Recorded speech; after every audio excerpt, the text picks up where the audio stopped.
ప్రాంత గిరిజన చట్టసభల్లో రాజకీయ ప్రాతినిధ్యం, వర్ధిల్లాలి గిరిజన రాజ్యాధికార పోరాటాలు, వర్ధిల్లాలి గిరిజనుల ఐక్యత, వర్ధిల్లాలి గిరిజనుల గిరిజనుల పట్ల రాజకీయ పార్టీ నిర్లక్ష్య వైఖరి, గిరిజనుల ఐక్యత.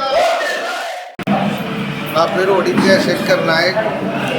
నేను ఏపీ స్టేట్ ఎస్టీ కమిషన్లో మాజీ ఎస్టీ కమిషన్ సభ్యుడిగా, ప్రస్తుతం గిరిజన ప్రజా సమాఖ్య జీపీఎస్ వ్యవస్థాపక జాతీయ అధ్యక్షుడిగా పనిచేస్తూ ఉన్నాను.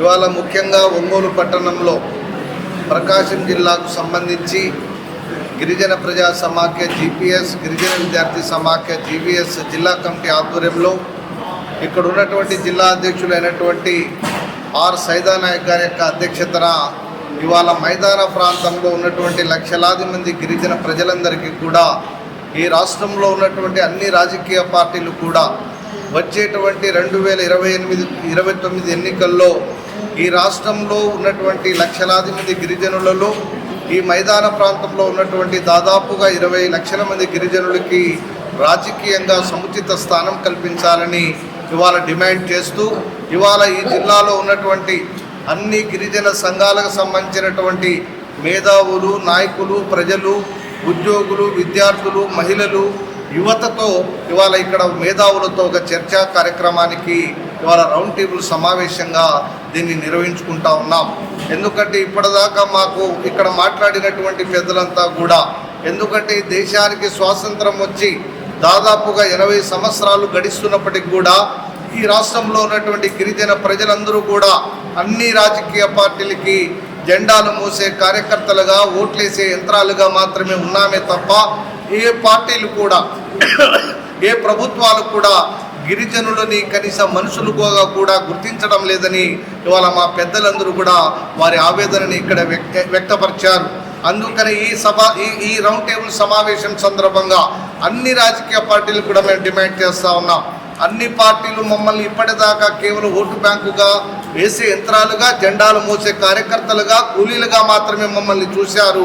కానీ వచ్చేటువంటి 29 ఎన్నికల్లో మేము కూడా అన్ని రాజకీయ పార్టీలకి ఈ రాష్ట్రంలో ప్రత్యామ్నాయంగా రాజకీయంగా ఎదగడానికి ఇలాంటి సమావేశాలు దోహదపడతాయని కూడా మీ ద్వారా నేను అన్ని పార్టీలకు కూడా తెలియజేస్తా ఉన్నాను. కాబట్టి ఇక్కడైనా అన్ని రాజకీయ పార్టీలు మమ్మల్ని కూడా ప్రభుత్వంలో భాగస్వాములు చేయాల్సినటువంటి అవసరం ఉంది. బాబాసాహెబ్ అంబేద్కర్ ఇచ్చినటువంటి రాజ్యాంగ ఫలాలు ఇవాళ గిరిజనులకు ఎవరైతే అడుగున ఉన్నారో ఆ ప్రజలకి, ఆ కుటుంబాలకి, ఆ ప్రాంతాలకి వెళ్లాల్సినటువంటి అవసరం ఉంది. ఇవాళ గిరిజనుల పేర్లతో వేల కోట్ల రూపాయలు కేటాయిస్తూ ఉన్నారు.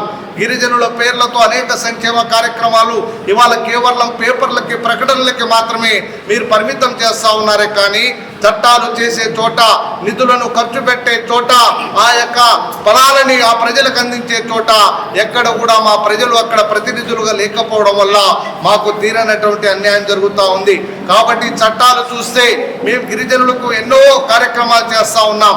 గిరిజనుల కోసమే రాజ్యాంగం ఉంది, ఇవాళ పేదల కోసమే ఈ రాజ్యాంగం ఉంది, ప్రభుత్వాలు ఉన్నాయని చెప్పేటువంటి పాలకులు ఆ ప్రజలని ప్రజలుగా, ఆ ప్రజలని మనుషులుగా, ఆ ప్రజలనికి సంక్షేమానికి, అభివృద్ధికి వారికి ఇవ్వాల్సినటువంటి ప్రాధాన్యత ఇవ్వడంలో ఇవాళ కేవలం కపట నాటకం మాత్రమే ఆడుతూ ఉన్నారు.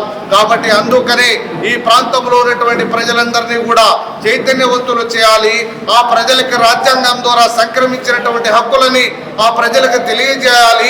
ఆ ప్రజలని చైతన్యవంతులు చేసి ఆ హక్కులని వాళ్ళకి తెలియపరిచి వాళ్ళందరినీ కూడా సంఘటితపరిచి ఈ సమాజంలో ఈ గిరిజనుల యొక్క ఉనికిని, గిరిజనుల యొక్క ఐక్యతని, ఆత్మగౌరవానికి కాపాడడం కోసమే ఇవాళ రాష్ట్రంలో ప్రతి జిల్లాలో గిరిజన ప్రజా సమాఖ్య జీపీఎస్ అనేటువంటి పేరుతో అన్ని ప్రజా సంఘాలని, అన్ని గిరిజన సంఘాల నాయకులని వాళ్ళందరినీ కూడా ఇక్కడ తీసుకొని వచ్చి వారి యొక్క ఆలోచనని కూడా, ప్రతి ఒక్కరి యొక్క ఆలోచనని కూడా మేమందరం కూడా ఇవాళ క్రోడీకరిస్తూ ఉన్నాం, కూడగడతా ఉన్నాం. ప్రజలందరూ కోరుకునేటువంటి విధంగా మేమందరం కూడా రాబోయేటువంటి కాలంలో అందరం కూడా ఆ దిశగా మేమందరం కూడా ప్రయాణం చేసి మా హక్కులని సాధించుకోవడానికి ఈ యొక్క రౌండ్ టేబుల్ సమావేశం దోహదపడుతుందని మీ ద్వారా నేను తెలియజేస్తా ఉన్నాను. కాబట్టి వాళ్ళ అధికారంలో ఉన్నటువంటి కూటమి ప్రభుత్వం కూడా గిరిజనులకు ఇవ్వాల్సినటువంటి ప్రాధాన్యత ఇవ్వడంలో ఇవాళ చంద్రబాబు గారి యొక్క నాయకత్వంలో ఉన్నటువంటి ఈ ప్రభుత్వం ఏమాత్రం గిరిజనుల యొక్క సంక్షేమానికి కానీ అభివృద్ధికి కానీ పట్టించుకోకుండా గిరిజనులని కేవలం మాటలకి కేవలం ప్రకటనలకి మాత్రమే పరిమితం చేస్తా ఉంది.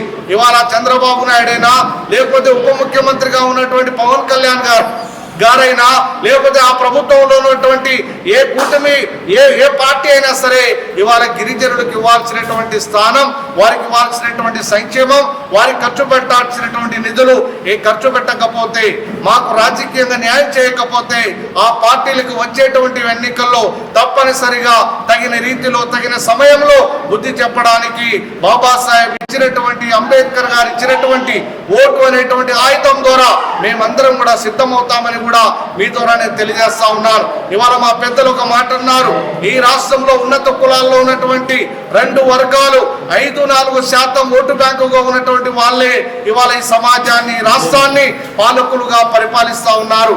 కానీ ఈ రాష్ట్రంలో దాదాపుగా 10% ఉన్నటువంటి గిరిజనులకి జరగాల్సినటువంటి న్యాయం జరగడం లేదని ఇవాళ మా ప్రజలుగా ఇవాళ మేమందరం కూడా మా యొక్క ఆందోళన, బాధలని ఇవాళ వ్యక్తపరుస్తా ఉన్నాం. కాబట్టి ఇకనైనా రాజకీయ పార్టీల్లో గిరిజనుల పట్ల సానుభూతి రావాలి, గిరిజనులని రాజకీయంగా సముచిత స్థానం కల్పించాలి.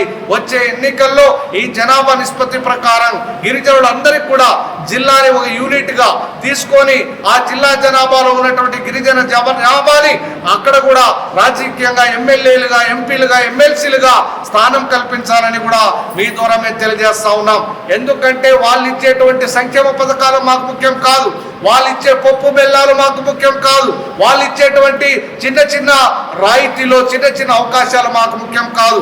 మా జనాభా నిష్పత్తి ప్రకారం మాకు కూడా చట్టసభల్లో వారితో సమానంగా కూర్చొని మా జనాభాకి, మా ప్రజలకి, మా ప్రజానికానికి, మా ప్రాంతాలకు కూడా అభివృద్ధి చేసేటువంటి అవకాశం ఇవ్వాలి. కానీ మీరు మాతోనే ఉండాలి, మా వెనకాల జెండాలు మోయాలి, ఓట్లేయాలి, నినాదాలు చేయాలి, మా కోసం త్యాగాలు చేయాలంటే మాత్రం ఇక కుదిరేటువంటి పరిస్థితి లేదని కూడా ఈ సందర్భంగా తెలియజేస్తూ మీ ద్వారా అన్ని పార్టీలకు కూడా మేము అవసరమైతే వచ్చేటువంటి ఎన్నికల్లో రాజకీయ పార్టీలు సామాజిక న్యాయాన్ని, సముచిత స్థానాన్ని కల్పించకపోతే ప్రతి నియోజకవర్గంలో మేమే స్వతంత్రంగా ఎమ్మెల్యేలుగా, ఎంపీలుగా, అవసరమైతే స్వతంత్ర అభ్యర్థులుగా పోటీ చేసి ఆ పార్టీలకి మేము తగిన గుణపాఠం చెప్పేదానికి కూడా ఏమాత్రం వెనకాడబోమని కూడా తెలియజేస్తా ఉన్నాం.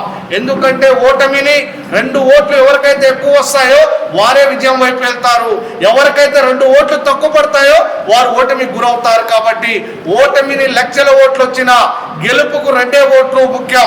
ఎవరికైతే 2 ఓట్లు వస్తే వారే ఎమ్మెల్యేలు, ఎంపీలు అవుతా ఉన్నారు. 2 ఓట్లు ఎవరికైతే తక్కువ వస్తే వాళ్ళు ఓడిపోతా ఉన్నారు. కాబట్టి ప్రతి నియోజకవర్గంలో గిరిజనులు 5,000 నుంచి 50-60 వేల మంది ఓటర్లుగా ఉన్నాం. మమ్మల్ని మనుషులుగా కూడా ఈ పార్టీలు, ఈ ప్రభుత్వాలు చూడడం లేదు. కాబట్టి మేము కూడా మనుషులమే. ఈ రాష్ట్రం ఎదిగి, ఈ దేశం ఇంత గొప్పగా అభివృద్ధి జరిగిందంటే మేమందరం కూడా శ్రామికులుగా, మా పూర్వీకులు, మా పెద్దలు, మా చెమటతో ఈ సమాజం ఇంత అద్భుతంగా తయారైంది. ఈ సమాజానికి మూలవారసులం మేము.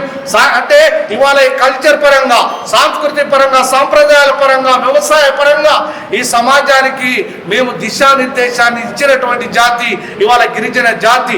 అలాంటి జాతికి ఇవాళ ద్రోహం జరుగుతూ ఉంది. కాబట్టి రాజకీయంగా ప్రత్యామ్నాయంగా తయారు కావడానికి మైదాన ప్రాంతంలో ఇవాళ రౌండ్ టేబుల్ సమావేశాల పేరుతో రాజకీయ రిజర్వేషన్లని సామాజిక న్యాయ దిశగా అందరికి కూడా సమాన అవకాశాలు కల్పించాలని ఒక డిమాండ్తో ఈ కార్యక్రమాన్ని తీసుకుని వెళ్తా ఉన్నాం.